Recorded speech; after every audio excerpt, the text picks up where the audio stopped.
Canada is making good on their promise to retaliate against President Trump's new tariffs. Our northern neighbor said hundreds of American goods will be subject to the new tariffs of up to 50%. The Canadian government says it's an effort to protect its industries and that the nation is preparing for a longer-term economic hit. I want to bring in CBS News White House and politics reporter Aaron Navarro. So what else have we heard from those officials about those retaliatory tariffs, Aaron?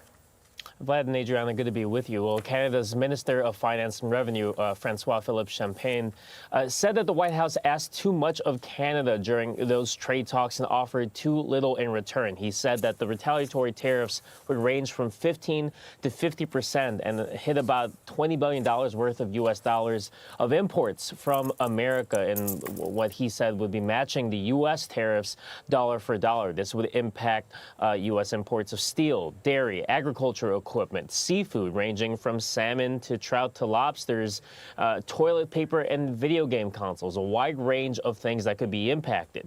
Now, in addition to announcing these tariffs, as well as a couple $2 billion package for employers in Canada who are expected to be hurt by the U.S. tariffs, Canada's industry minister did note yesterday that they are targeting states in the U.S. that could potentially be politically hurt President Trump in the midterms, thinking of Maine, Michigan, and Ohio in particular, in order to put political pressure on the White House to come back to the negotiation table. Ontario Premier Doug Ford, who has been pretty vocal this week in speaking out against the Trump White House about these U.S. tariffs, did say on the takeout yesterday that he does hope both countries come back to the negotiation table before Canada's retaliatory tariffs take effect on September 8th. Take a listen. It's going to hurt both sides of the border, but we don't have the $40 trillion debt. We don't have problems with our bonds. Right now, the U.S. is feeling the pressure financially.